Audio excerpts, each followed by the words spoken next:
দেখো তো দেখতে কেমন হয়েছে পাস্তার লুকটা।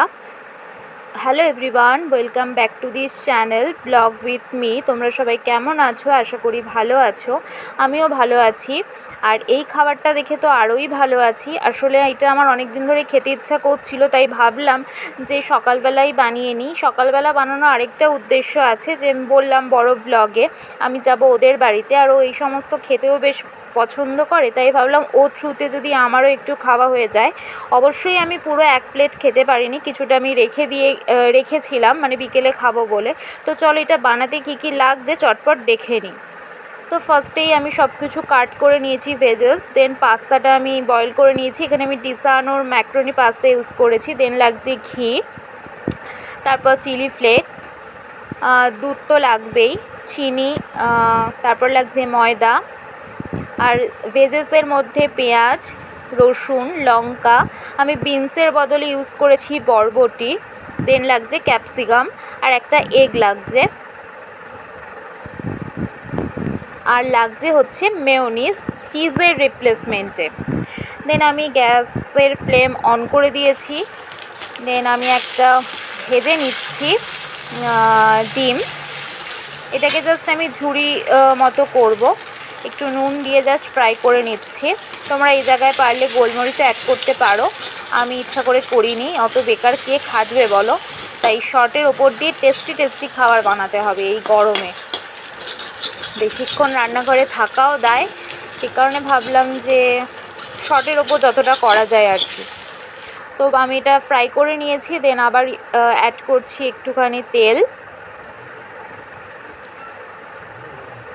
তোমরা এখানে না সাদা তেলটা ইউজ করো, কেউ আবার সর্ষের তেল দিও না, তাহলে একটা বাজে স্মেল আসবে। দেন তেলটা একটু গরম হয়ে গেলে আমি অ্যাড করে দেবো রসুন, এটা ফোড়ন হিসেবে দেবে। এই জায়গায় তোমরা পারলে না রেড চিলিও মানে জাস্ট কুচি করে অ্যাড করতে পারো। দেন যারা বেশি ঝাল খেতে পছন্দ করবে, আমি দিয়ে দিলাম এবার লঙ্কা কুচি। দেন আমি সব ভেজেসগুলো অ্যাড করে দেবো।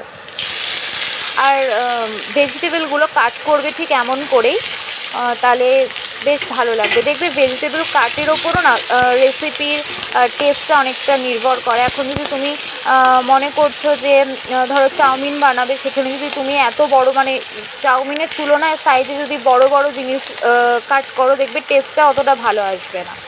তাই চেষ্টা করবে সব কিছুর সাথে সামঞ্জস্য রেখে সব মানে ভেজিটেবলগুলো কাট করতে। তো এই সময় ফ্লেমটা একটু হাইতে রাখবে। আর জানোই তো চাইনিজ খাবার দাবার বানাতে গেলে ফ্লেমটা একটু হাইতে রেখে দেন জিনিসটা সতে করতে হয়, তাতে করে জিনিসটা বার্নও হয়ে যায়, আবার একটু ক্রাঞ্চি ভাবও থাকে। তো দেখতে পাচ্ছ কেমন লাল লাল হয়ে এসছে। দেন আমি এটা আরেকটু ফ্রাই করে তুলে রাখবো। দেন এবার যে আসল জিনিসটা বানাবো সেটা হচ্ছে চিজ। অ্যাকচুয়ালি যে আমি চিজটা অ্যাড করব না, তার রিপ্লেসমেন্টও তো আমার চিজ বানাতে হবে। তো সেই চিজের জন্য আমি অ্যাড করছি এখানে ঘি। একেবারেই ঘিটা ইউজ হয় না, কিন্তু এই যে বললাম জুগাড়ু, সেই কারণে আমি ঘি অ্যাড করছি। অ্যাকচুয়ালি এখানে অ্যাড হয় বাটার। তো এই সময় আবারও ফ্লেমটা একটু লোতে রাখবে, নয়তো পুড়ে যাওয়ার চান্সেস থাকবে। দেন আমি অ্যাড করে দেব ময়দা।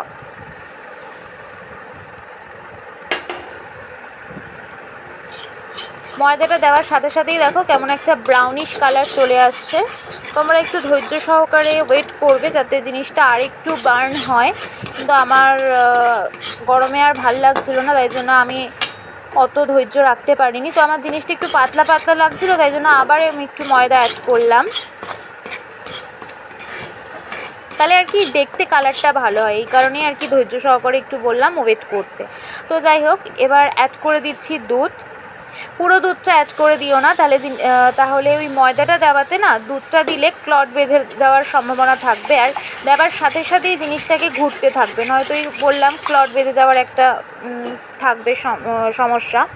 তো তারপরে দেন বাদবাকিটা অ্যাড করে দেবে। এই সময় হয় একটু ফ্লেমটা লোতে রাখবে, যেহেতু আমার ওই ক্লটিং ব্যাপারটা পার করে চলে এসেছি। ক্রিম দেখো হালকা হচ্ছে, সেই কারণে আমি গ্যাসের ফ্লেমটা অন করে মানে একটু জোরে করে দিলাম, যাতে জিনিসটা আরেকটু তাড়াতাড়ি শুকিয়ে আসে। দেখছো কেমন বাবলস উঠছে। এই সময় আমি অ্যাড করব হচ্ছে মেয়োনিজটা আমি ফার্স্ট অ্যাড করছি, আগে কখনো ইউজ করিনি, তবে করে বেশ ভালোই আমি বেনিফিট পেয়েছি।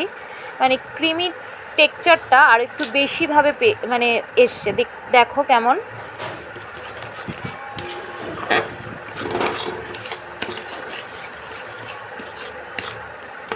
তোমরা এই সময় বিভিন্ন যে মিক্স হার্বস বা পাস্তা যে দেখবে বিভিন্ন রকমের স্পাইসেসগুলো থাকে বা অরিগ্যানো, এগুলো অ্যাড করতে পারো। আমার কাছে ওই সব কিছুই ছিল না। বা এই সময় তোমরা ম্যাগির মশলাও অ্যাড করতে পারো, তাতে কালারটা একটু পরিবর্তন হবে, হোয়াইটটা আর হোয়াইট থাকবে না, টেস্টটাও বেশ ভালো আসবে, কিন্তু আমার কাছে সেটাও ছিল না। তো সেই কারণে আমি শুধুমাত্র অ্যাড করেছি চিলি ফ্লেক্স।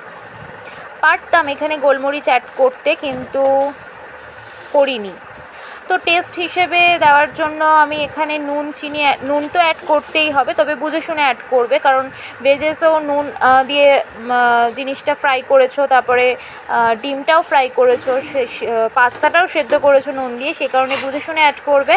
আর চিনিটা আমি আমার পছন্দের জন্য অ্যাড করেছি। তো দেখো চিলি ফ্লেক্সটা দিয়ে নুন চিনি দিয়ে আমি ভালো করে জিনিসটা মিক্স করে নিচ্ছি।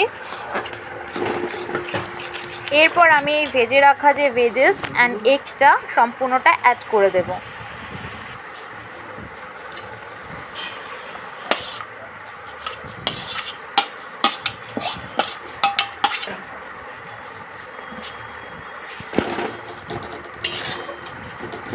দেন আমি অ্যাড করে দেবো এই পাস্তাটা।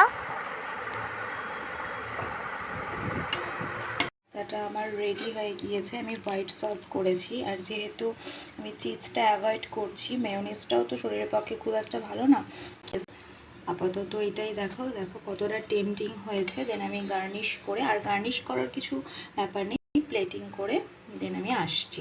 দেখো প্লেটিং করার পর জিনিসটা কতটা ইয়ামি লাগছে। আমি এখন এডিট করতে বসেছি, এখনই আমার মনে হচ্ছে যদি আমি একটু পেতাম তাহলে বেশ ভালোই লাগতো। তো যাই হোক, আর ভেবে লাভ নেই, অলরেডি আমার এটা খেয়ে পেটে চলে গেছে। তো তোমরা জানিও তোমাদের এই জিনিসটা দেখে কেমন লাগলো। আমি এইভাবেই সাধারণত পাস্তা তৈরি করে থাকি, হোয়াইট সস পাস্তা। আর মেয়োনিজটা আমি বললামই তো, আমি ফার্স্টবার ইউজ করেছি, যার জন্য জিনিসটা খেতে আরেকটু ভালো হয়েছে। তো যাই হোক, তোমাদের কেমন লাগলো তোমরা অবশ্যই জানাবে। চলো রিভিউটা জানি, যার জন্য বানালাম। খেলে না কি করে? তুমি কি ট্যারা? তুমি এই ক্যামেরার দিকে তাকাও।